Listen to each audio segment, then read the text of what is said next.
2, currently at the 39th week of period of amenorrhea with uncomplicated pregnancy.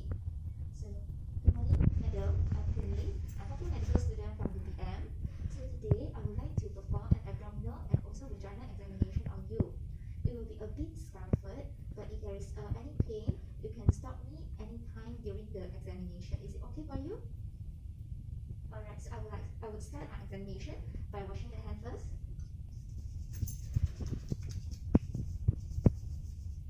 So first, I would like to expose the patient, and I would like to expose the patient from pubic symphysis to the nipple line. But in view of patient's modesty, I will only expose from pubic symphysis to the breast.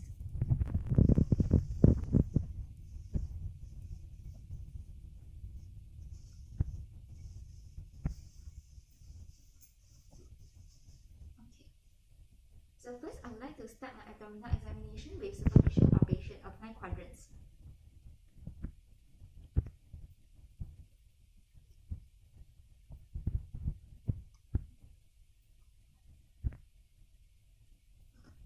And next, I would like to do a fundal grip to look for the fundus.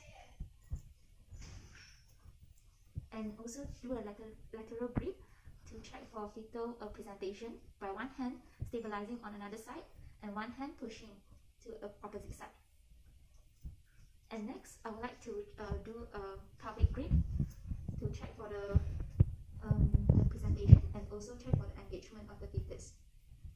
And also, I would like to assess for the liquor volume and also estimated fetal weight. So the estimated fetal weight is around 2.8 to 3 kg, and liquor is adequate. And this is a singleton fetus with a longitudinal line and also curved presentation. Next, I would like to proceed with my vaginal examination.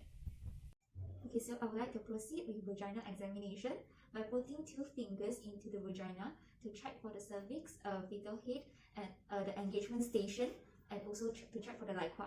So before performing vaginal examination, I would like to clean the vulva to make sure that it is sterile.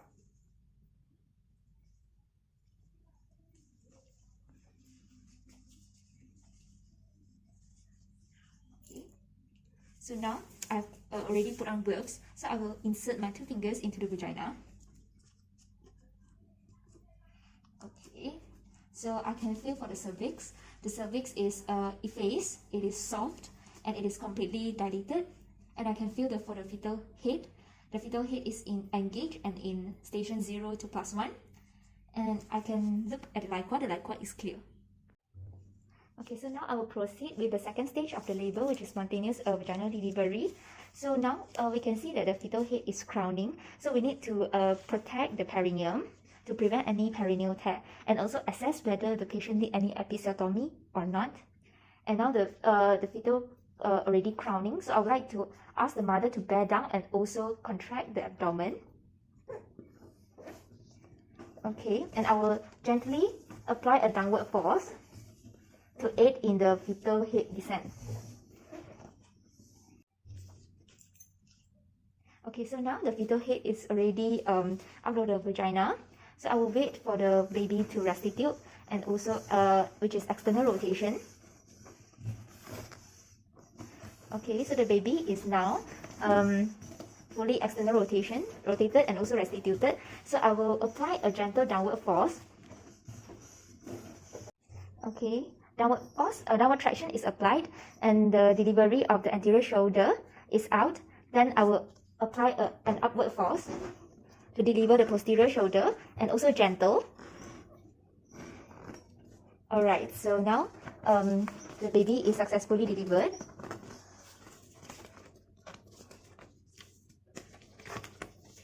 Okay, so now the baby is successfully delivered, and I would like to show the mother. And I will show to the mother, congratulations to the mother, and this is a baby boy or girl. And I would like to put the babies to the mother's abdomen to have a skin-to-skin contact. Alright, so now the baby is successfully delivered, and it reached to the third stage of the labor, which is placenta separation.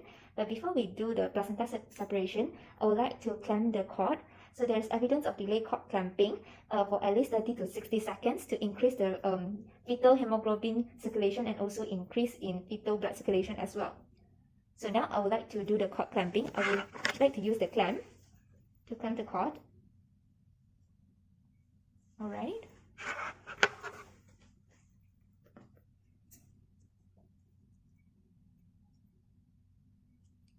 Alright. So the cord is clamped. I would like to use a scissor to cut the umbilical cord. So now I would like to use to collect the fetal cord sampling to send for the lab for G6PD and also other screening. So now I would like to remove the placenta, but before we remove the placenta, there are a few signs that shows our placenta separation, which is a sudden gush of fluid, a lengthening of the umbilical cord, and also the uterus fundus will be globular and also rise in height. So now I would like to wait for the signs of placenta separation and also palpating the uterus.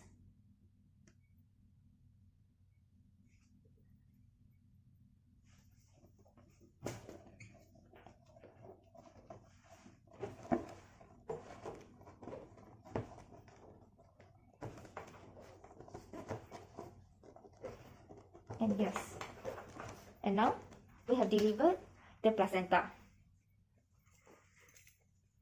Okay, so once the placenta has separated, so we need to inspect the whole placenta, whether the placenta is fully delivered and separated, and also look for any extra vessels, and also 2 umbilical arteries and also 1 umbilical vein, and also the other abnormalities such as cotyledon and also other extra vessels. So now after delivery, I would like to inspect the vulva for any vaginal, any perineal tear, and also to inspect the vagina, any blood clots. And also I would like to clean the vulva. And next I would like to assess for estimated blood loss and recheck the patient's vital.